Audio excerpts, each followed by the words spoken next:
It's my honor today to moderate the conversation among our panelists and with you. MEI and SAIS are very pleased to welcome you to this discussion on prospects for U.S. Russia coordination on Syria. After a late summer break, the Middle East Institute is back to a rich program of public events. Next Friday, September 16 at midday, my colleague Marvin Weinbaum will lead a discussion on the evolving threats posed by Al-Qaeda, ISIS, and the Haqqani network in Afghanistan.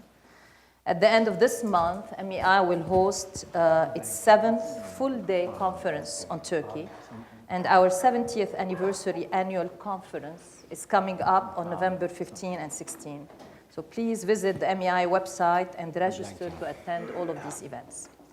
Our topic today is Syria and the roles that Washington and Moscow can play in ending the conflict there. This issue has seen intense diplomacy in recent weeks. Presidents Obama and Putin spoke about Syria during their meeting at the G20 summit in China a few days ago. Mr. Kerry and Mr. Lavrov, I assume, are meeting right now, or as we speak, in Geneva, and they met before in the past week. Technical teams from both countries met in Geneva. It's still unclear whether Washington and Moscow will be able to iron out the remaining differences, especially the ones focused on Aleppo. The task is made more complex by events on Syria's patchwork of battlefronts, which are trending right now in the regime's favor, including in Aleppo, where the regime has re-established the siege over the city. The task is also complicated by the political and military actions of states in the region, most prominently Turkey. Any student of conflict resolution and negotiation, and I'm sure there are plenty of them in this room, know that a multi-sided, multi-issue, protracted conflict is difficult to solve to start with, and as time progresses, the task of peacemaking becomes even more difficult. We also have a problem with the political timetable. For the next few months, this timetable does not help the peacemakers' task. We have US elections in less than 2 months and a new UN Secretary General to be chosen at the end of this year. The new US administration and the next UN Secretary General will engage in reviews of their respective policies in Syria, among other conflict areas, and might or might not take a different look at the policy in place. As you can see, we have many issues today to discuss. Fortunately, I'm joined by 3 remarkable experts with deep and direct experience on the subject matter.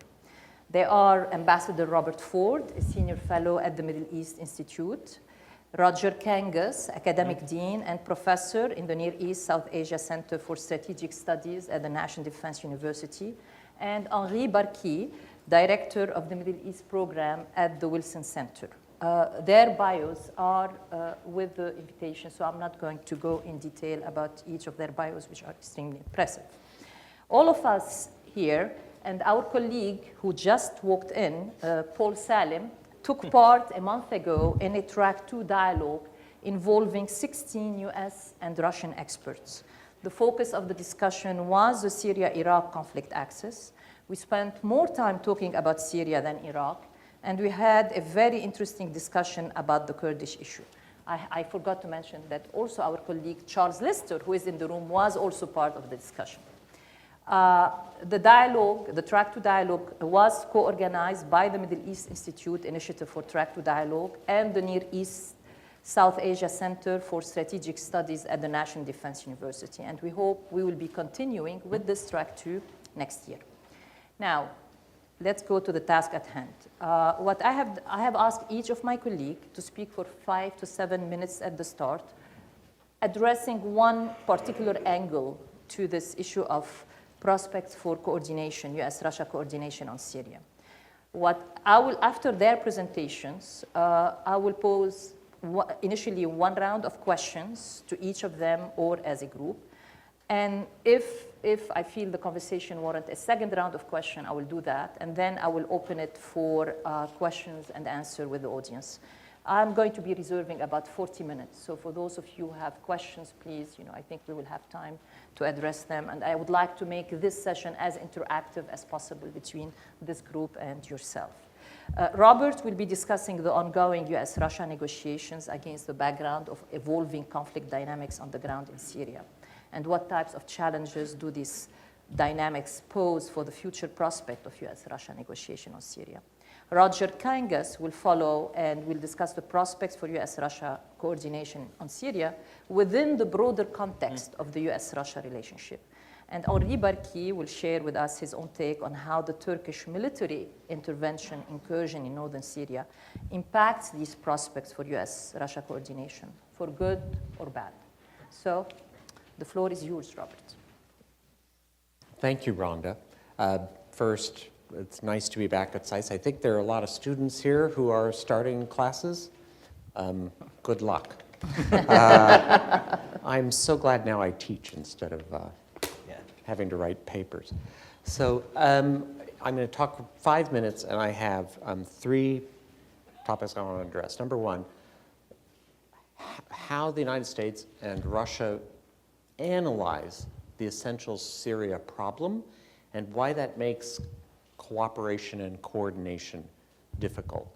Then the second thing I want to talk about is relative leverage, United States and Russia, and how that also makes coordination and cooperation difficult. And then finally, I want to just throw out, Secretary Kerry is with Minister Lavrov now, and they're talking again, and maybe they'll come up with a deal. And so my question that I want to talk about at the end is, so what? So first, different analyses. I've sat in a lot of meetings myself between Secretaries of State and Russian Foreign Minister Lavrov about Syria, and the Russian analysis is different from the American analysis about the essence of the problem. The American analysis is the Syrian government under Bashar al-Assad and the ruling clique needed to reform. There were expectations among a young population, burgeoning population, drought, etc., unemployment, that caused problems, and the regime did not adapt. And without political reform, without economic reform, you cannot address the underlying instability. In fact, the lack of reform encourages extremism. It helps extremist groups like Al-Qaeda, like the Islamic State, recruit. And you will even see to this day, the Obama administration, seen the president himself, mention that in press discussions, media discussions this year. The Russian analysis that I've heard both in official conversations and unofficial conversations is that this essentially is a military problem, that there do need to be some changes in the Syrian government in Damascus, but they're talking more about tweaking rather than deep reform. That to the Russian point of view, the problem of extremism in Syria is first and foremost a security challenge that needs to be dealt with on a security level. The American response to that is, but if you don't deal with the underlying repression, economic problems, you can't fight your way out of the extremism problem. The Russians will simply say, but if you don't fix the security problem, you can't even begin to tweak the regime. And we've literally gone around this chicken and egg for years. But that is the fundamental analytical difference. The Russians have an emphasis on military first. The Americans have an emphasis on there needs to be reform. A whole Geneva communique from 2012 that Secretary Clinton negotiated at the time with Lavrov. So that's the first point. Second point, leverage. Complicating coordination is an inability of both Russia and the United States to deliver cessation of hostilities, to deliver humanitarian access, to deliver substantial, serious political negotiations. On the Russian side, I do not think the Russians are fully supportive of all of the things that the Syrian government does in terms of bombing, in terms of blocking humanitarian access into the many, many besieged communities that the opposition controls.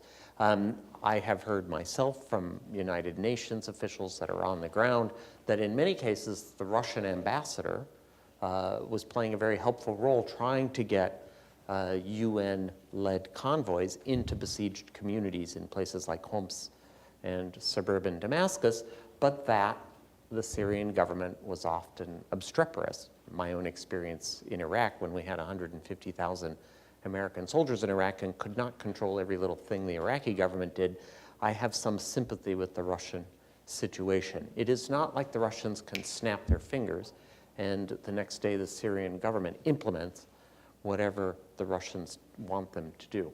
It's made harder for the Russians by the Iranian role. The Iranians are providing huge assistance to the Syrian government now, even organizing fighting groups from Iraqi Shia, from Afghan Shia refugees in Iran to go onto the front lines of Aleppo. By the way, Aleppo is not the capital of the Islamic State. And so that further reduces Russian leverage. I do not mean to say the Russians have no leverage. That is not what I'm saying. And I do not mean to say that the Russians have not helped the Syrian government. They have helped the Syrian government enormously. But there's a difference between being helpful and being able to give an instruction and see it carried out. The Russians have a problem that way with leverage. Now, on the American side, it's the same thing, especially with the armed opposition. The armed opposition at this point basically strongly distrusts the United States and is not willing to just follow it and do whatever we would like it to do. The best expert I know of is Charles Lister on this. And Charles, please disagree with me if you think I'm wrong, speak up.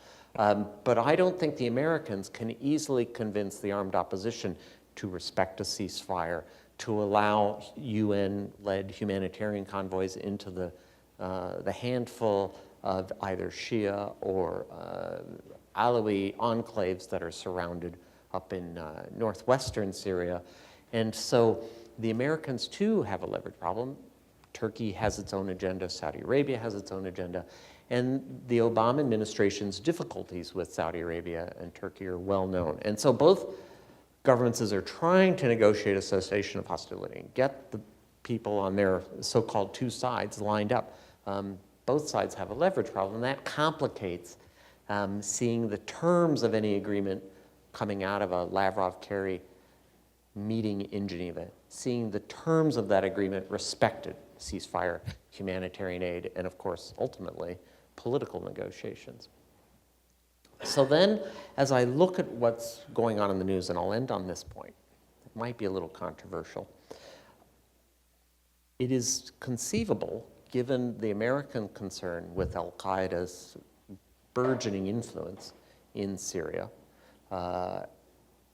and the Russian insistence that this is a military issue, first and foremost, and striking groups that are fighting the Assad regime as a priority, in this case, extremists such as al-Qaeda and the Islamic State, I can imagine that the United States and Russia might agree to do some kind of coordinated military campaign against these extremists.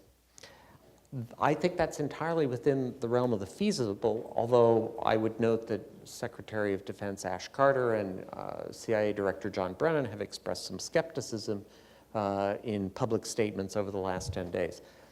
I don't know that this is going to happen tomorrow or the next day, but I can imagine it within the realm of the conceivable. But so what?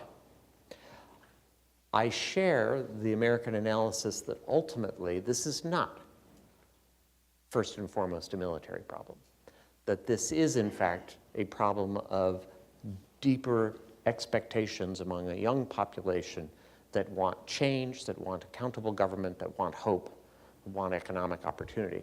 Bombing Nusra with the Russians does not reconstruct Syria. Bombing Nusra with the Russians does not end the armed opposition's struggle against Assad. Bombing Nusra and the Islamic State with the Russians will not give hope to refugees that they can return home. Most of the refugees, over 70%, fled because of Syrian government bombing. And so if you can't make the other parts of the deal, the cessation of hostilities and humanitarian access, and if you can't get a political negotiation started, I think bombing Nusra and the Islamic State, while they have some advantages to us in terms of our national security and making it more difficult for groups like the Islamic State and Nusra to use Syria as a launching pad to conduct terror attacks in the West, that may have an advantage. It does not address the underlying problems in Syria, and ultimately just leads us in a long-term bombing campaign from which I don't really know how we extract ourselves. So on that very cheerful note, Randa. Thank you. Roger, please. Thank you. And let me, there we go. First, sort of two initial comments. One, as well, I'm happy to be back here at SAIS. I was very fortunate and honored to teach here a while back, I'll just say in the last century, previous century, but it's always good to be back. And secondly, as Randa said, I'm with the Near East South Asia Center at National Defense University, so I have to give that wonderful government disclaimer. These are my views, not that of the U.S. government, the Department of Defense, National Defense University, or the Near East South Asia Center for Strategic Studies. Got that in. And the point is pretty straightforward, because I share Robert's pessimism, or at least concern raised.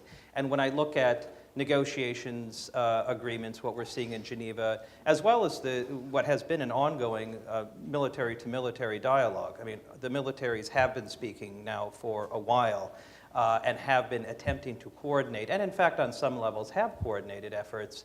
I still look at it with perhaps a bit of unfortunate skepticism. And part of this really relates to the task that I was given, which is, so what does this mean in the broader context of U.S.-Russian relations? And I can sum this up by saying that we really have a disconnect in terms of the narratives we're presenting about ourselves and our missions in the region, as well as the goals, missions of the other side. How the U.S. is presenting Russia, how we are presenting ourselves, unfortunately, don't connect well with the Russian narratives, and as a result, we're really speaking at cross purposes. For us, a solution is to simply ignore the differences and march on ahead. And we've done this before. We've called it a reset. We've looked at efforts where we've said, well, Russians ultimately want to be just like us. They want to be democracies. They have a similar mindset than we do. So any differences, discrepancies, we're going to ignore, and we're going to work in tandem. We can juxtapose that with the perspective of, well, this is Cold War II. This is the sort of the successor state of the Soviet Union. Therefore, anything they say, we have to automatically discount. We have to automatically assume there's a nefarious purpose behind it. And unfortunately, from our approach, from the American approach, we often balance between these two rather extreme views, and perhaps somewhere in the middle is something closer to the truth. And what's that truth? Well, the truth is I don't want to say simple, but I have to say that so I can keep it now to 4 minutes, or 4.5 minutes, which is when we look at our engagement in the region, and the points that Robert said are absolutely true. When we look at this as a mission of reconstruction, as a humanitarian component, there is an element or an effort to reimagine a Syria that is a democracy that's representative of the community writ large. When we look at the military component, we're trying to fit that in with what's ultimately a counterterrorism or counter-extremist campaign. We're fighting ISIL or Daesh. We're fighting al-Nusra. We are fighting specific groups. At Central Command and in other military organizations, this dominates the attention, the actual tactical, practical efforts of combating these groups. The regime change element, if we want to use that phrase, and I know that's a loaded phrase, plays a part, obviously. And the discussion of whether Assad has to go now, whether he's part of a transition, et cetera, this is debated among academics. In the policy circles, I would say, the political leadership, it's a little more certain Assad has to go. So we come at it with a certain perspective. We have these sets of questions on one hand, and somewhere on the other hand is our relationship with Russia. This relationship, as I've just said, is imbued with this approach of whether it's a Cold War a return or whether this is a partner we can work with. Can we actually look into this president's eyes and see his soul and understand it? We've tried that. It hasn't quite worked. It's the same guy in charge. And whether it's the current administration, and I would argue as we go into the next administration, they're going to be working with some individuals who have pretty defined views of the U.S. What are these views? And this is the other part now that makes this a bit of a conundrum. From the Russian perspective, when they look at the campaign in Syria and in the broader context of U.S.-Russian relations, they actually see these linked. They see these as part of a much larger mosaic of Russia's international presence and international security policy. First and foremost, it really represents its view of itself. How does Russia see Russia? Are they a great power? Are they a global power? Are they a regional power? Are they, a power for change? These narratives go on and on and on in the Russian media, Russian publications. Quite frankly, conferences are held on this. What kind of power is Russia? This ties into its relationship with the West, which is a lot more complicated than we want to imagine. In the U.S., we don't really think of it in terms of this broader sort of march of history, so to speak, of is the West someone to, from the Russian point of view, is the West a region to look at with suspicion? Is it a partner to engage with in certain elements, certain areas, business transactions, security transactions? What is it? When the U.S., I'll take us as an example, in our State Department, when the LGBT agenda is something we are attempting to really show in other countries how this can be a force of good and how we can look at diversity and how we can look at human rights. From the Russian perspective, this is viewed as a negative. This is viewed as, part of the corruption of Western society. And this goes anything from, whether it's our music, our sort of cultural norms, habits, etc. These are almost regularly presented in a negative light out of Moscow. And so in many ways, Russia is a protector of orthodox, capital O and small o, values and faiths. They are a protector of norms of human civilization that the West is really discarding. And it's not just the US, by the way. What they say about the Europeans is just as disparaging. So we look at these issues, this us versus them dichotomy. They can engage with us, but it's going to be in certain areas where they feel that they have control and leverage. One of these is counterterrorism, sort of a third area of interest. Believe it or not, this actually is a real agenda in Moscow. Terrorism, extremism, if we want to use that phrase, is a concern. And they have experience in this, of course. It's gone back, for decades in the post-Soviet space, whether they look at the Chechen experience as a war on terrorism, which is now the narrative they will present. Their campaign in Afghanistan back in the 1980s, in the late Soviet period, is now really recast today in this decade as a campaign against violent extremism and terrorism, and they look at the result in the 1990s as proof of that narrative. And so for them to say that their campaign, their activity in Syria is really about terrorism, well, there's an element of truth to it, but we have to caution. It's a limited, focused effort, and I agree with Robert, we're looking at a military measure to not just help the Assad regime and to ensure its somewhat security or stability, but also to go after certain targets. Now, who they deem a terrorist is a bit broader than who we would deem as a terrorist, and of course, why they're targeting groups that aren't in the ones that we would see as appropriate. From the Russian perspective, these are more than appropriate, and in fact, the ideal situation is we fight them there so we don't have to fight them back in our own territory. We don't have to fight them in our homeland. Using almost word for word the language that they knew the U.S. used in 2001 and 2002. It's interesting to see some phrases recur now in the Russian media and in Russian public discourse that we used 15 plus years ago. And then finally, there's this fourth element I would just want to add, which is their Middle East policy. And I think Robert outlined it quite well. I would just add from the Russian perspective, it ties into these other elements because, of course, as they can engage and maintain themselves in Syria, as they can be relevant, it gives them a couple of points. That is, it gives them a seat at the table in any post-conflict discussion, and quite frankly, in any conflict discussion. We wouldn't be having a Kerry Lavrov discussion if Russia weren't so engaged. they have a seat at the table now. They want to feel treated as an equal. This ties back to that sense of self, of course. They're not a destitute country that is experiencing a collapse that they did in the 1990s. They are an assertive, powerful nation, one of the countries in the world to be reckoned with, by being engaged in the Middle East, even really in a pretty modest fashion. And if you look at the cost, Russia is spending. Engaging in Syria, it's actually quite modest compared to, say, what the U.S. has and continues to spend. So on the cheap, they're treated as an equal. That's not a bad bargain if I'm in Moscow. It allows me to become a player in the global community. Now, do they continue to tie this with relations with NATO and NATO enlargement and other questions that vex them? On occasion, you get this, and you'll see some interesting narratives that do tie this broader web together. We tend not to do it. Russian analysts, Russian political figures do. And so I would always couch their Middle East policy in this broader context. With that, I'm going to leave my comments as is, and we can continue onward. Thank you. Henri, you're on. Thank you, Randa. Thanks for inviting me. I have to be honest. When you invited me, I should have been a little bit honest with you and say that, in fact, I'm very confused about what's going on with respect to Turkey and Syria and the United States at the moment. I'll try to make as much sense as I can at the moment. I want to pick up on something Roger said about, he said, there's a disconnect in the narrative between Russia and the United States on Syria. And I would argue that in Turkey and the United States, there is actually no disconnect on the narrative, but there's a complete disconnect on goals and actions.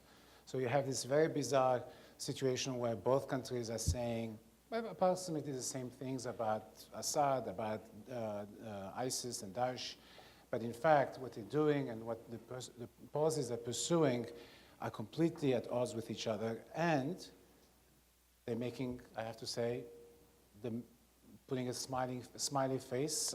You saw Vice President Biden in Turkey, and then President Obama and Erdogan talking on the edge of the G20 summit. You would think that there's really no problem. And I guess this is what diplomacy is all about. But I'll say something about that in a minute. But let me just say that, in fact, there was a moment when the narrative was the same between the two countries, and all fell apart, essentially, in October 2014 over Kobani, when the United States decided to essentially go after ISIS in the town of Kobani. The town of Kobani was being besieged. Kobani is a Syrian Kurdish town, was being defended by the PYD, which is essentially a Syrian Kurdish organization, but was actually formed by the PKK, the Kurdistan Workers' Party in Turkey, and the two have a very symbiotic relationship. The United States' decision to hit ISIS was a decision that was taken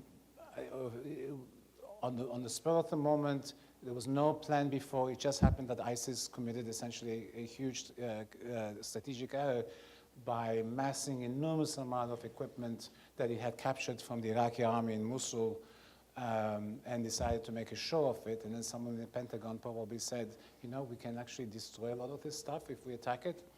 And so President Obama decided to do it, and what I understand, against the advice of some of his close advisors who thought that Turkey would be upset, and they happened to be right, but I think Obama was right in hitting ISIS then. The point is, that's the moment in which the narrative changed. I mean, shall we say, the similarity in the narrative changed. And Turkish and American priorities in Syria also changed. Until then, both had Assad as their number one priority. For the United States, ISIS was number two. It wasn't very clear what for the Turks. By de facto, I would say that ISIS was number two, even though we know that a lot of the ISIS fighters who had come through Turkey, not necessarily to join ISIS first, but other groups, and then migrated to ISIS. That said, the Kurds were not even necessarily on the radar screen for the Turks until Kobani. what was happening also in Turkey at the same time, and it's very important to understand, is that to Erdogan's credit, there was a peace process going on between Turkey and the PKK. I mean, Erdogan did something that no other Turkish politician has ever done, which is to talk to the PKK directly. And there was even an agreement that was signed in the Dolmabahce Palace between representatives of the Turkish government, ministers included, and Kurdish politicians who had gone and participated in those negotiations with none other than the devil incarnate, Abdullah Öcalan, who sits in an island in the Marmara Sea. So this was actually, I mean, you have to put it in context. This is an enormous step that was taken by the Turkish government, by Erdogan, I should say, against all grain in Turkish politics, and he took an enormous chance, and it was working. It was working until the Kobani incident happened. For Erdogan, I don't know ultimately what his goal was, whether or not he was trying to impose a peace on the Kurds that was acceptable to him and surely had to be acceptable to them as well, but essentially was one in which he gave the minimum amount of concessions. That said, what Kobani did was, Kobani was an enormous shot in the confidence of Kurds everywhere, especially Turkish Kurds, because of the close links between Turkish and Syrian Kurds, because the Syrian Kurds essentially are the creation of the PKK. And he saw this essentially as changing the balances in Turkey between what he was trying to achieve between the PKK and the Turkish state. And he gave essentially the PKK another area, another contiguous, adjacent to Turkey, another state that maybe just like the KRG in Iraq. That was far too difficult for him to accept. Erdogan has no problems with the KRG. Actually, they get along famously well. I would argue that even he might support independence for Iraqi Kurdistan one day. But the problem was Syria. And it is over this that he essentially stopped the peace process with the PKK in Turkey. And then from then on, you see now the war in Turkey has started again immediately thereafter in 2015. And it's been going on with tremendous casualties, tremendous destruction, especially in Kurdish majority regions of Turkey. But that's been the ongoing, if you want, background story. So with that, what happened in Syria is suddenly Erdogan's priorities in Syria changed. Assad was no longer number one. It was a PKK/PYD, whatever it was. And increasingly, that has come to dominate completely Turkish policy. And Turkish policy in Syria today is maybe 80%, 90% about preventing the PYD from achieving anything, right? And Assad and ISIS are essentially kind of footnotes to the policy. So in that sense, you can see the divergence between American priorities and Turkish priorities in this particular, and the twain shall never meet. And in fact, this has become very, very difficult to manage, and we're seeing it essentially on a daily basis. Now, the funny part about this, and the reason why I was, I said at the beginning I was somewhat confused, is if you read the Turkish press, did you know that the United States and Turkey are going to start an operation against Raqqa together, a military operation? And I'm trying to figure out, and since now 90% of the Turkish press is controlled by Erdogan, you're asking, I mean, what is it, the common tea that they're drinking must have something laced in it, but because the CENTCOM commander says the other day, we're not going to go after Raqqa. Raqqa is no longer a priority. Mosul is a priority. I mean, there is no operation in Raqqa as far as I tried to ask this morning. I was at the State Department. Somebody, a friend of ours, was being sworn in, a Middle East guy. So there were all these Middle East hands. So I kept asking, is there going to be an operation against Raqqa? From what they could tell me, no. So you have this weird discussion going on in the Turkish press, which has no basis for reality. But what the Turks are trying to do is find essentially a cover, if you want, for their own operations in Syria. And in fact, they have crossed the border. They took Jarablus. They are now 5 to 8 kilometers south of the Turkish border on the way south. They're not going to go to Raqqa because Raqqa is too well defended, and and the United States does not want them to go towards Raqqa. But it's not clear to me that the United States can essentially even stop the Turks from doing what it is they would like to do. What will stop the Turks from doing what it is they would like to do is Turkey's own capabilities. Look, this is a Turkish military that lost 46% of its general staff. In addition to the 146 generals who have been cashiered and arrested, you have thousands of officers, colonels, majors, etc., who also have been cashiered. This is a military who's going through an enormous transition, and it's not a military that you can suddenly take into a foreign adventure anytime soon, because it will not perform very well. And in fact, I think the Turks the Turkish leadership is quite aware of that. But to sum up, what I would like to say is that, in fact, there is a Turkish strategy now. But the Turkish strategy in Syria now has nothing to do with Assad and nothing to do with ISIS, and has all to do with the Kurds, but it is part of a domestic and, shall we say, Syrian and Iraqi policy on the Kurds. So when you look at the sum total of what Erdogan is doing, is he's putting in now enormous amount of pressure on Kurds, not with the exception of the Iraqi Kurds, anyway. Kurds in Turkey, whether it is politicians who are part of the legal political party, HDP, whether it is political activists, whether it is, yesterday they fired 11,000 teachers because of their Kurdish sympathies. So it is an all-out fight against Kurds, PKK, but Kurds in general in Turkey, together with military operations, etc.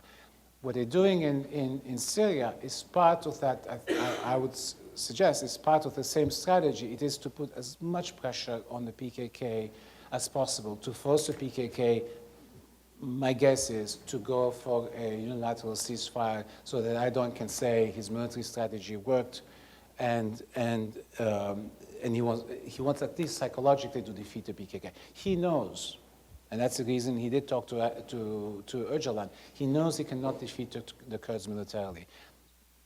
That ship sailed a long time ago. So it's a question of reconfiguring the domestic political environment in such a way that he can say he defeated PKK and then reimpose, essentially go back to the negotiating table and maybe impose his solution on a much more weakened Kurdish polity, both military and politics. So in that sense, Erdogan's and Turkey's policies have completely changed. So it's going to be very difficult, essentially, for the United States now to be able to carve a strategy in terms of what to do about Syria. The last point here I would like to say, look, it's been 5 years since the Syrian civil war started, and we would not, this particular expose I just did, correct or incorrect, doesn't matter, we would never have thought of doing it at the beginning of the Syrian crisis.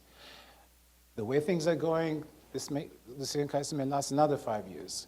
And 5 years from now, if we're still here, if we want to have a meeting here, we'll be talking about a very different set of conditions. I mean, to a large extent, it's the length of this crisis in Syria that is actually affecting everything and changing policies. Thank you. Let me quickly address a question to you, Henri. The elephant in the Syrian room is Iran. And so I assume Erdogan is not happy with Iran in Aleppo. And suddenly we are hearing of KDPI activities, in Tehran. And so getting weapons, becoming active. I'm not trying to do the conspiracy kind of theory of who's funding them.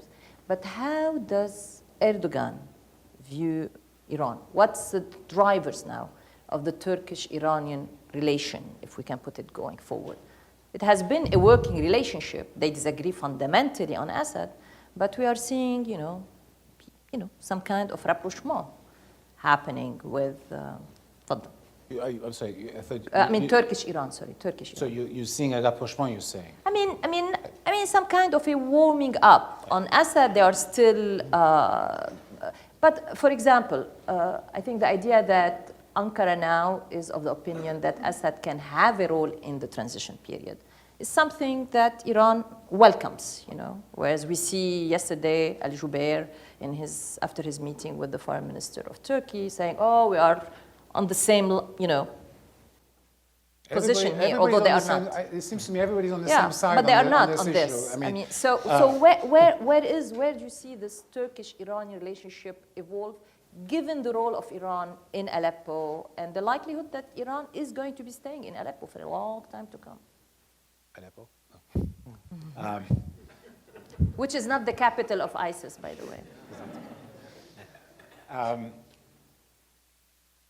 Look, I think just like there's been a rapprochement with Russia, you've seen a rapprochement with Iran for essentially the same reason. A, because the fact that the United States and Turkey are at odds over the Kurds in Syria. And I should say here, by the way, I don't think the United States is there because of its love for the Kurds, God forbid. I mean, that's not what we're going to do. But it's there because ISIS is our #1 target, and these are the only guys who have defeated ISIS. But that has created this rift between Turkey and Ankara. I'm sorry, between Turkey and the United States, and therefore it has pushed Erdogan to essentially make his peace with Putin and open up the doors to Iran. And look, I mean, there's a realistic reason. I mean, Erdogan also can read the tea leaves and say, look, Assad is not about to go, right? Maybe 2-3 years ago, at the beginning, people thought Assad did not have much of a longevity, but now you have to make the best deal you can make out of the situation you have. And given the fact that his priority is no longer Assad, it's the Kurds, and given the fact that the Iranians, if they wanted to, could play havoc with the Kurds, it's a way of making sure that they don't intervene. And look, and he's very good at changing on a dime. Look, when the Russian plane was shot down, Erdogan said, we would do it again if it happens.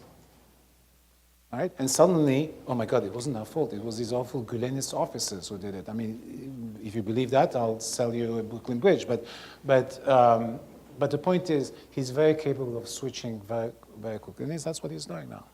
So, same question, but from the Iran-Russia relationship, and how the drivers of that relationship in the Middle East, and how does it impact the U.S., Russia coordination or prospects for coordination? I think we're right. Everyone's on the same page, on opposite pages, changing pages. It's transactional. And I think this is a word probably should have used a bit earlier. When we think in terms of a number of the participants in the region and looking at the Russian engagement in the region, it's looking for opportunities, looking for areas where it's a low-cost, high-return situation, if possible. And take advantage of it. Their relationship with Iran in this context, it's complicated in part because it's really been a testy love-hate relationship, right? I mean, we think in terms of Soviet Union as a funder of Iraq, as post-Soviet Russia engaging with Iran on certain issues, collaborating against the Taliban in Afghanistan, opposing each other in different situations. Russia vehemently opposed to the Iranian nuclear program. You're not going to find many officials in Russia who would actually support the notion of a nuclear weaponed Iran. And so P5+1 or EU 3+3, depending on who's in the audience, Russia's in favor of that. This is all good stuff. So they look upon Iran with some concern, some trepidation. However, they engage in this area, and in fact, in a similar parallel line with the U.S., and now we look at these other adventures, the Iranian engagement in Syria. Right now, they're together. They're both have some similar goals. And keeping Assad in power, I would say the motivation is different. Quite frankly, if Assad goes, Russian leaders aren't going to lose any sleep over this. But If they can maintain support for him, they at least give the image that they are supporting a friend and an ally and that they are a loyal actor in the region, which, by the way, is something they love to hold against us. The Russian narrative in the region, which resonates well, is you didn't support people like Mubarak. We support our friends and we keep, we honor our word. And you even go to GCC countries who will say, yes, Russians actually honor their word. So they play this quite well. How that relates to Iran, quite frankly, it's still a limited set of levers. Iran frustrates Russia. During the nuclear discussions, Iranian bargaining positions frustrated the Russian positions and Russian negotiators to no end. On trade deals, on energy cooperation, Iran and Russia don't necessarily see eye to eye. They will work together towards an agreement, it'll fall flat. Production levels, things like that Russia and Iran don't necessarily work together. And so we find where they look for opportunities, they'll have successes, but we can start to point to as many failures. On Syria, we're looking at a situation where they are, at least at the moment, in agreement. If we expand this further, let's be honest, groups like Hezbollah and others aren't exactly the Russian cup of tea. And these are organizations and these are proxies that they would find not quite to their liking. They would rather those not be a key focus or an element of the Iranian policy to the region. But as long as they feel that they can keep that in check, they're going to still work with Iran. And perhaps just at the end, one final comment is they know that every time they work with Iran or there's a photo opportunity or an agreement, it gets Americans upset. And if you can get an American upset, that's a good day. So we'll just leave it at that. Okay. So before the last question from me to you, Robert, before I turn it over to the audience for their questions to the panelists. So where are we going next? Assuming in the best case situation, there is a deal. It's a military deal. So can that translate into the political space? And for that to translate into the political space, what does it need to be in place? What do we need to have in place for a deal, a cessation of fire, a cessation of hostility, humanitarian assistance, to lead to the negotiations and to the negotiation track? And if you can just, comment under if there is no deal, what's next for Syria and what's next for U.S. Russia coordination?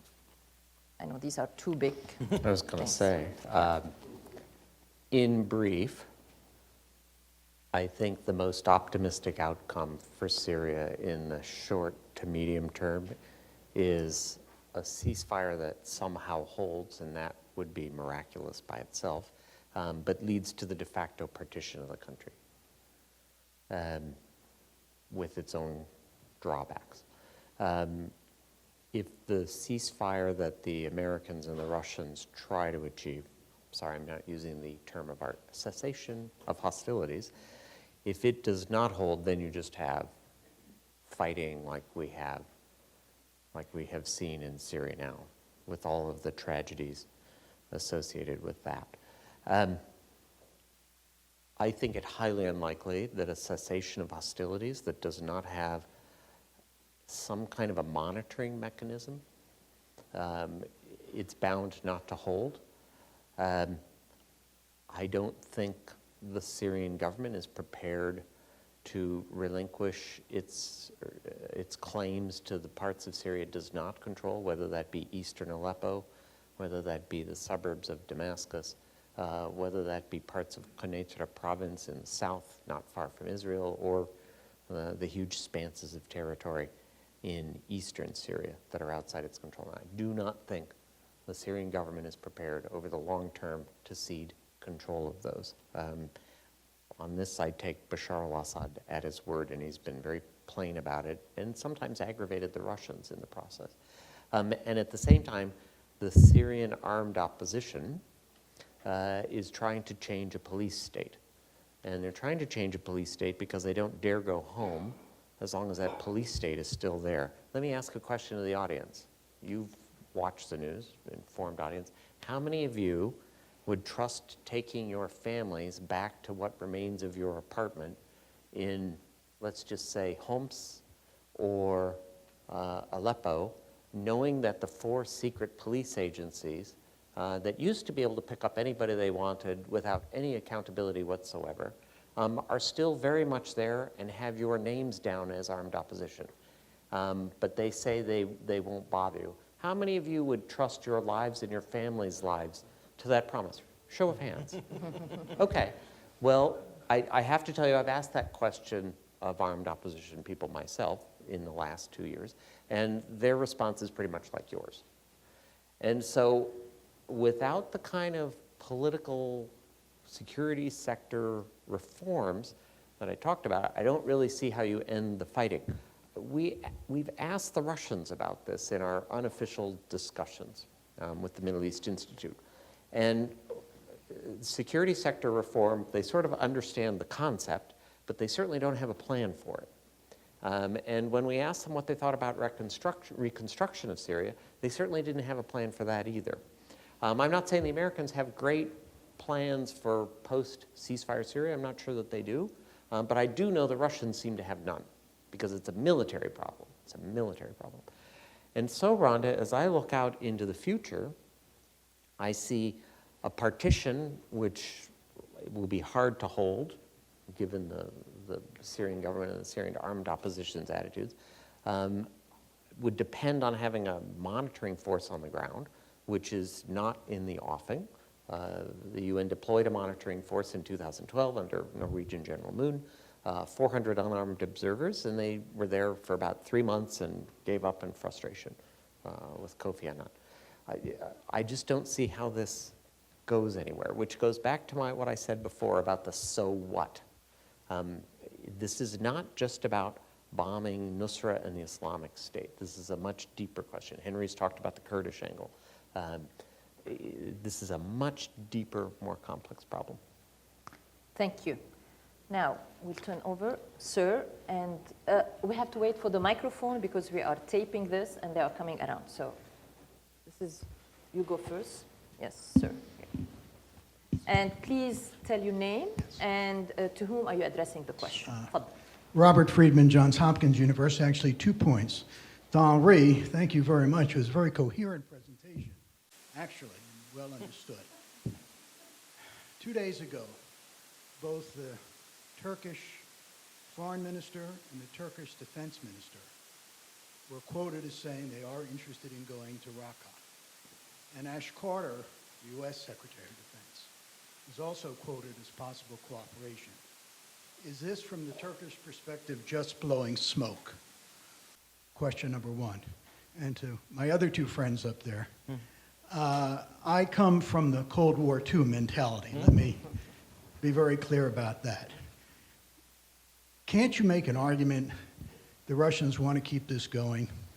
They've got a beautiful base now, protected by SAM 400s. They've got an enlarged naval base. They're major players, as you have said. And how is it to their advantage to see it ended? Now, I agree with Robert that, at least I think, when the Russians announced the partial withdrawal, that was immediately after Assad said he wanted to take over all of Syria, and this was a clear signal to him. But do the Russians really want a solution to this? I will take one more question from this side, and then you'll answer these 2 questions, and then we go again and do another round. Yes, please. Peter Humphrey, Intel analyst and a former diplomat. Syria used to be an excellent market for Russian weapons, but now it's losing beaucoup rubles on any transfer of arms, which boils down the interest of Russia to basically wanting to kill as many Russian-speaking terrorists as they can in Syria before they return home to Russia and Central Asia, number one. And number 2, preserving the submarine base at Tartus and the airstrip that protects it at Latakia. Couldn't we advance the process by offering the Russians maintenance of those military assets in exchange for letting go of al-Assad, who is, after all, a minority leader? Russia supported majority rule in South Africa, and they should be encouraged to do so in Syria. Can we make that deal with the Russians? I'll start with Robert. You pick questions. And Well, Maybe this is the last question. I think both Robert Friedman and Peter have asked a question about the Russian Yes. relations with the Assad regime, and do you Correct. want to keep it going? This is my sense from both official discussions with the Russians and also unofficial. I don't think this is about their military facilities. I think they're concerned about that, but I don't think this is essentially that. If I understand the Russian position correctly on the fighting and the regime, it is that the Syrian regime is actually brittle and Bashar al-Assad is not perfect, but were you to remove him and the little circle around him, what's left of the Syrian state would crumble a la Baghdad 2003. That there's, try as they might to figure out some alternative construct to get a stable government in Damascus, they can't imagine it. And what they do not want, which ties into your point about killing Russian-speaking terrorists in Syria, is they don't want that central state, what's left of it, to crumble, and then the task of applying the military solution that they want is even more difficult. One could argue about whether or not the state is so brittle. In the case of Saddam's Iraq and the way the Americans went in, it certainly proved to be. Whether or not that has to be the case in Syria, we could discuss. I don't think, Robert Friedman, they want the fighting to continue necessarily, but I do think they are willing to help the Bashar al-Assad-led government survive because they don't see an alternative to Assad. I guess I can share this in public.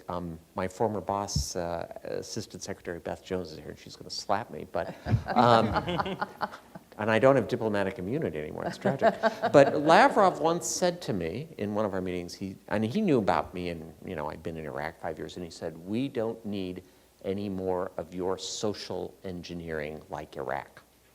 And I thought that spoke volumes about how the Russians perceived the American experience and failure in Iraq, and also their sense of their own limitations about Syria. And I'm not saying he's wrong. I think they believe that, much as you might dislike him, Bashar al-Assad is sort of the indispensable man. And I don't mean just him, but this ruling clique of, 15 to 20 people. They can't figure out how do you remove them and still keep the rest of the state operational. And if I might add, based on the unofficial dialogue, is that also the intervention in Libya was basically raised the major red flag for them because it reminded them that, the U.S. is at it again, starting with social engineering, and we better nip it in the bud. They tried it in Libya, and we are not going to let them try it again in Syria. And that was driver of their intervention in Syria. I was saying exactly. Following on this and tying in both sets of questions, which dovetail well, it is exactly that narrative of Afghanistan 2001, Iraq 2003, Libya, and now we're going to go to Syria, and they look at it as failure, failure, failure. Correct. We're going to have a failure if the leader is taken out and no viable alternative is put in. And repeatedly in Russian, discourse, it's who's next, who's the alternative. Exactly. You even draw up a mythical scenario of someone within the Alawite community, and they go, yeah, that's fine, but you're creating, that's not a sustainable argument until we actually see a real alternative. So they're going to stick with him. It serves them well regionally in terms of their perception. On the military front, and it's interesting, there's been a lot of discussion, particularly in American military circles, about kind of what's the value of this engagement. And again, sort of in unofficial discussions with Russian counterparts, the reality is, at its basis, and I know this might sound a bit crass, but it's a great testing ground for live fire operations. It's a fantastic way to get your pilots hours in the air. Prior to these campaigns, and let's go say, prior to the Georgian campaign in 2008, Your typical Russian pilot, would just get, a couple dozen hours in a week or a month, depending on how much fuel they had. They're able to ramp it up in the mid part of last decade. And we saw actually in the Georgian campaign in 2008 how bad they were. It was, internally, there was a lot of discussion post-conflict analysis of where did our military go wrong in what should have been not even a conflict, right? And so they rethink this. We're now 8 years on, and we see the fruits of the labor. We see the fruits of this engagement. And so we now have not just pilots, we have their missile forces. How can they deploy units on the ground, the S-400s, the transportation, logistics. Yes, they're even working humanitarian assistance and even getting musicians to Palmyra. So, all of these operations, they look at it with a pat on the back, and believe it or not, there's an operational benefit. We see this in our military when we do humanitarian operations in this country or that country. The Russians now have this opportunity in Syria. Again, that's a small component of it, but I think an important one. A second is also, as they engage with partners in the region, a chance to show their qualities, to show their ability to conduct operations. The irony is, when they show videos of their successful air operations, on occasion they simply borrow ours. They just don't show the platform from which the bombs, missiles, et cetera, dropped. They say, look how successful we've been, and the American analysts go, yeah, we saw that as well. But it does resonate, because ultimately it's the perception in the region, and the perception of the Russians has been fairly positive. Thank you. Henri. Bob, the kindest way I can say is that none of these gentlemen are authoritative. I don't think they talk for Erdogan. I think it's like, when there's a missile coming on you throw chaff to divert the missile from hitting its target. That's all they're doing. They're just creating noise out there. It's not serious. All right. Margaret. Microphone, please.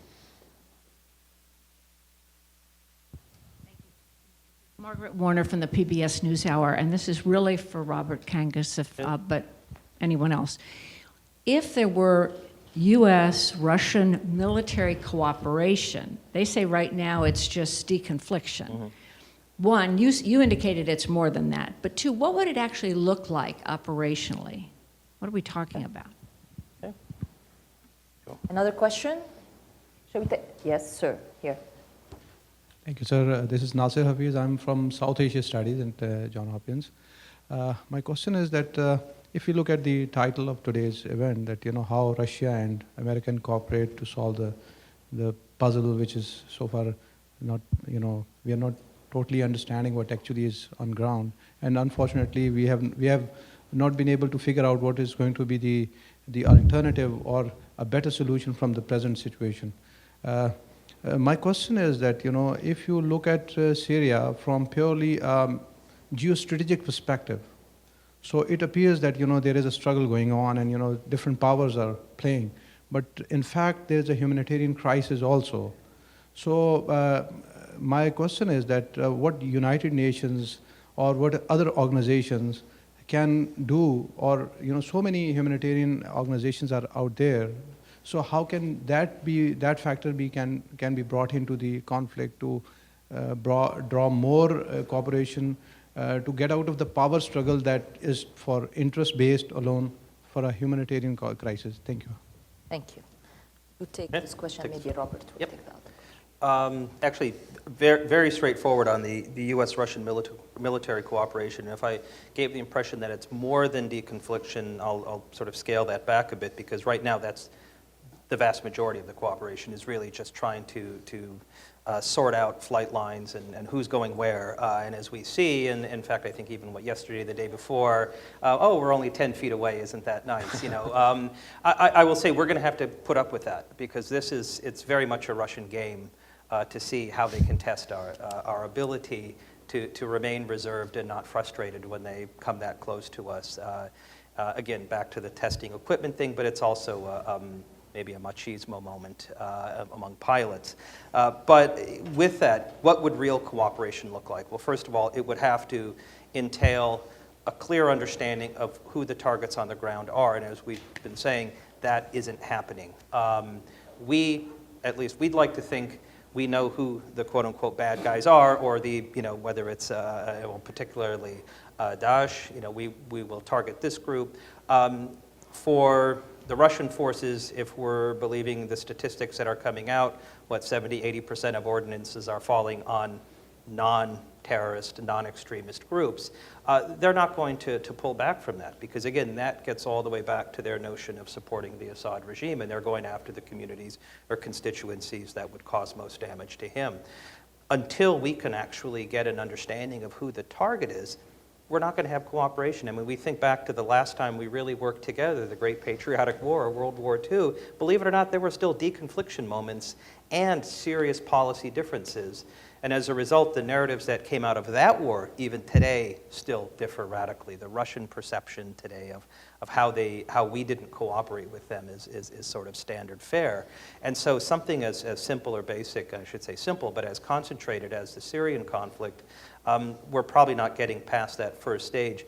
The humanitarian effort, whether it's cooperative humanitarian corridors, not unilaterally declared humanitarian corridors, that could be an area for cooperation. And I would say, for those who may have had experience in the Bosnian campaign, or post-Bosnian, I'd say, stabilization efforts, there were moments of U.S. Russian cooperation.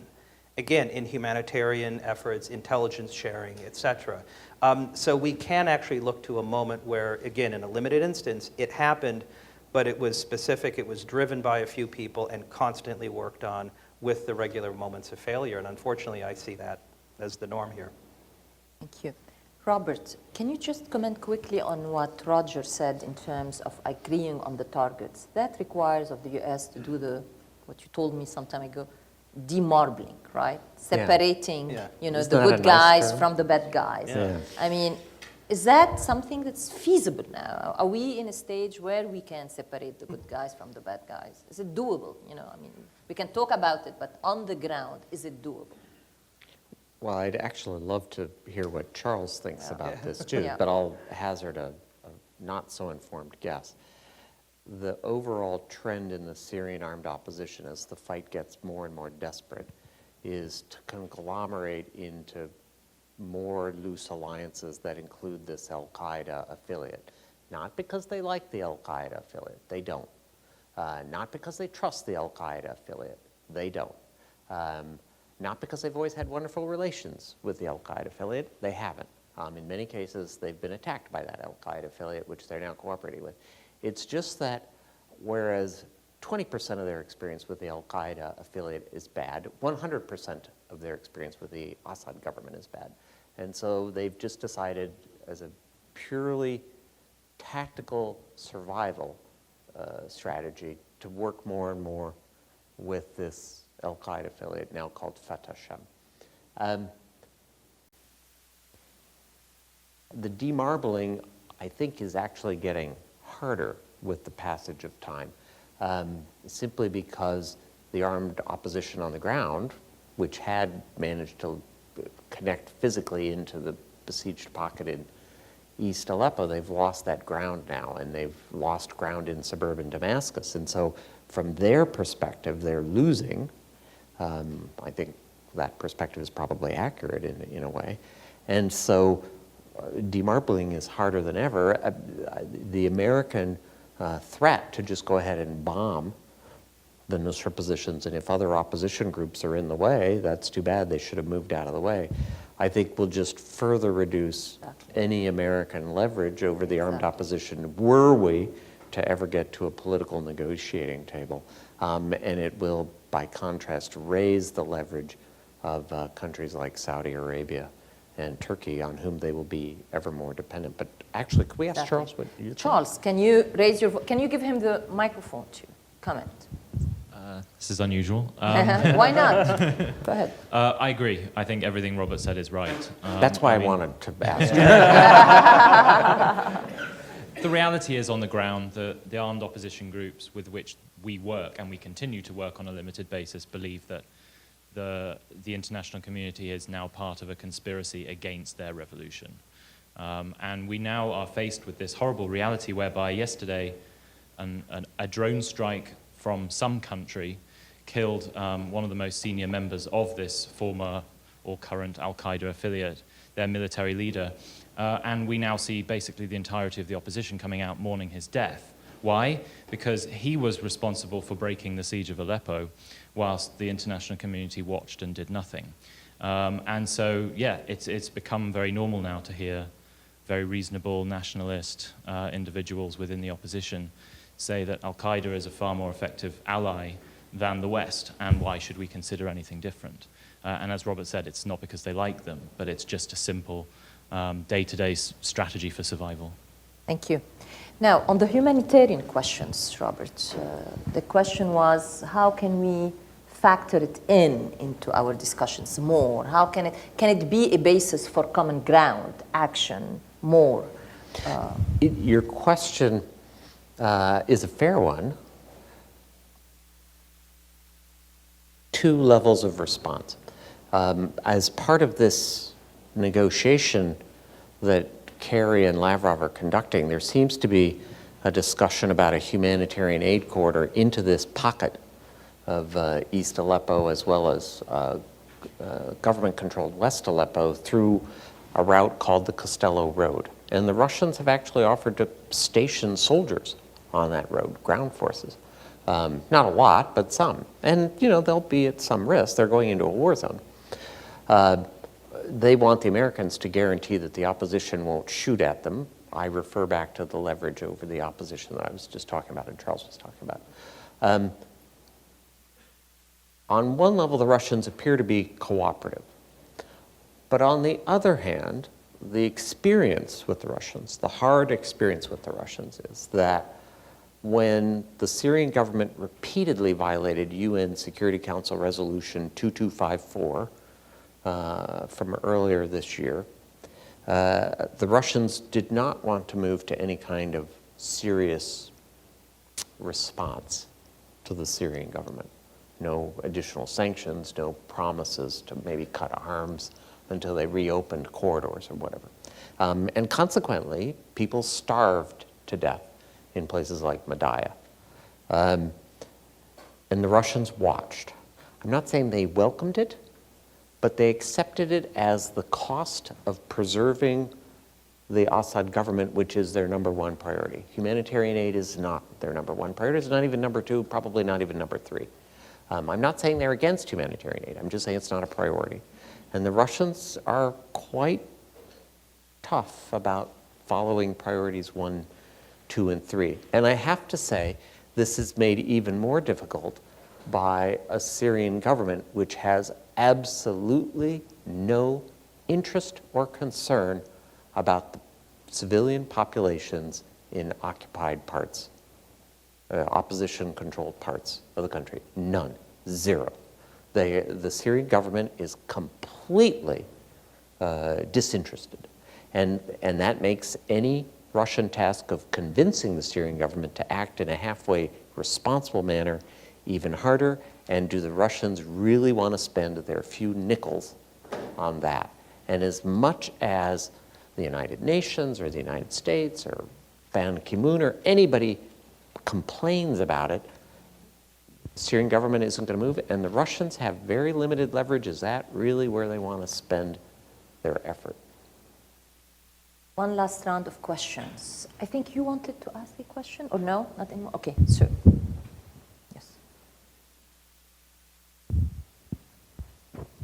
My name is Emrullah Uslu from Virginia International University. My question is to Henri Barkey.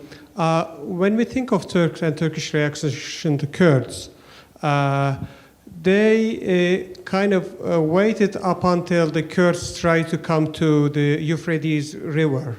And what is so important for Turkey to keep the Kurds the east of Euphrates River, but not the west? Why didn't, in other words, why didn't they just start intervening at around Kobani or east of Kobani, like Kamışlı? Why is this Euphrates so important?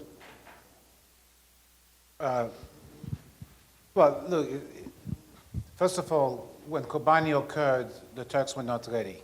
It came as a big surprise. They never thought that the United States was going to intervene, and as you know, Erdogan said at the time, Kobani is about to fall in a very gleeful way, and then came the big shock. So they had to adjust policies after that, but by the time they adjusted, the Kurds already had taken most of the eastern parts of the Euphrates. The reason they don't want for the Kurds to cross the Euphrates, there's two areas. There's Afrin in the western part of northern Syria, which is controlled by the Kurds, and then you have the eastern parts of Hasakeh and Kobani, that area. So there's a gap. And what the Turks are afraid of is that the Kurds will take that gap, which is not, by the way, majority Kurdish, but create essentially a contiguous territory all the way from the Iraqi border to the Turkish border in Antakya. So you'll have essentially the making of another KRG, this time a KRG controlled by the PKK, and that's basically why they don't want it. But ideally, I think ultimately they think they will be able to somehow push back the Kurds from the eastern parts as well. But we'll see as the strategy develops. It depends on what happens domestically as well. Well, okay, sure. Hello, yeah, Tolga Tanis with Hürriyet. About the meeting in Geneva between Lavrov and Secretary Kerry, what are they discussing and what is the main topic that they are discussing? The Secretary Kerry will stay on Monday as well. What is the most challenging topic that they are discussing? And secondly, what will be the limits of Russians in terms of the territory in Syria? Would they be okay, for example, if all the Sunni groups will stay in Idlib, Homs, or Bab el-Salam, Bab el-Hab? What will be the limit in terms of the Sunnis? And what will be the limit for the Kurds from Russian perspective? Would they be okay if they unite the cantons? I think we'll start with Robert saying, what are they discussing? Roger, what are the limits for Russia? And then what are the limits for Turkey? Is that okay? Yeah. Roger. Well, Robert. first, I'm not in the discussion, so I can't tell you exactly what they're discussing. I would say it appears to me that they're discussing as a first step a cessation of hostilities and access into at least Aleppo, if not other besieged communities. And I think the hard part they're having is what we call sequencing. That is to say, what's step one? What is step two? What is step three? What is step four? And we know some of the elements that have to be agreed upon in terms of sequencing. Syrian government is to stop bombing civilian areas. Armed opposition is to stop fighting. There will be continued operations against the Fatah Sham, the affiliate of Al-Qaeda, and the Islamic State. These will continue. Humanitarian aid deliveries will commence. What is the order that you put those things in? And there may be other elements such as deployment of Russian forces, maybe withdrawal of certain kinds of weapons and or certain forces from defined areas. And so you could see there are a lot of different elements, and what is step one and what is step two and how much time between step one and step two. I do take the administration at its word when it says it doesn't have a lot of trust in the Russians. They tried a cessation of hostilities. They tried a cessation of hostilities in February, and it went very badly, almost immediately. It lasted, well, it never really applied countrywide. There were some parts of the country that saw a reduction in violence for a short time, a couple of weeks. So I think the Americans now have gone back and have laid out a much more detailed set of steps that have to be taken, 1, 2, 3, 4, 5. So I think that's what they're discussing. Okay, great. And actually, this ties in well with the limitations, because how that sequencing goes, of course, is Russia's going to want to make sure, I should say the Russian leadership will want to make sure that it, if not stays in their favor, or at least is partial to the current regime in Damascus, doesn't go so far against them, to use a wonderful Cold War phrase. They don't want the correlation of forces to go in the wrong direction, that is for the Sunni opposition. And so I think from the Russian perspective, they will, all of the issues raised here are going to be important. Two key limitations, though, that need to be factored in. One is actually the amount of money and troops that they can put in. And as much as I've said, oh, they're doing this on the cheap, it's, you know, low cost, high return, et cetera, there's a limit to that. And ultimately, if they have to put in more troops, this is going to become a costly venture. And if they don't see an end in sight, problematic. They've been down that road before, and I don't want to say, oh, this will be a repeat of Afghanistan. We're not looking at that. But a commitment to a foreign engagement where they're not sure the end result and if the cost benefit will be worthwhile, because let's remember, at home the Russian economy isn't doing well. They are in a little bit of a conflict in Ukraine, and it is a conflict. They are investing men and material into that battle, or into that simmering event. And this is something, while there's a good visibility on it, and I would say some positive returns, they know there's a limit. And that really ties into the second limitation, which is time. From not just Putin's perspective, but the Russian government's perspective, the Russian military's perspective, quite frankly, they actually will be pushing for some early resolution of this. As much as they're comfortable with having Syria unstable, perhaps a simmering conflict going on, as long as they're engaged, they'd like to see an end. It would be a maintained presence in a more peaceful situation with Assad still in power. That's a win for Russia. And so, believe it or not, they're also looking at the clock in a different context than the Americans, but it's important none the same. Thank you. Henri. I'm going to take the question a little bit differently. I wonder if the Turks are being played by the Russians a little bit. I mean, I think Putin is like he's probably playing 3 different chess games at the same time, and one of them is with the Turks. And he's, you know, he had essentially Erdogan capitulate to him. Erdogan apologized, paid compensation, went all the way to St. Petersburg. And so he plays this essentially with Erdogan and tries to create a rift between the United States, even if it's more than if it's only symbolic, it doesn't matter. And then when Erdogan wants to go further, he says, oh, no, you can't do that. He actually came up with the Russians came up with a statement the other day basically saying they don't want the Turks to move any further south in Syria. So this notion that the Turks had that maybe they would be working with the Russians and the Russians would be sympathetic to them. No, and in some ways, look, let's face it, the Russians and the Syrian government has played a fairly smart game with the PYD in the sense that they still pay some of the salaries of the PYD officials. They cooperate over the airport because that's the only, I mean, the PYD needs at the airport to get out. The airport in Kamishli. In Kamishli, because up in the northeast. The Iraqi Kurds are keep closing the border on them. So, you know, the Russians are playing a multi-level game here. And I think, you know, Putin goes to bed every night saying, boy, did I have fun today, you know? The one thing we haven't talked here, the only thing we haven't talked about today, I think is, and in some ways, may not be the elephant in the room, but it's ISIS, right? Look what happened in Jarablus. There was a very minor fight between the Turks and the Turkish supported militias and ISIS. ISIS kind of disappeared. I don't know where they went. I don't know what their game is. And we haven't talked about ISIS, and we are kind of assuming that these guys are, boom, they're not a factor anymore. And they'll come up somewhere and they will surprise us and surprise everybody. And that's something to worry about. Well, on this very cheerful note, well, I would like to thank our panelists for a fascinating, very rich discussion. Thank you.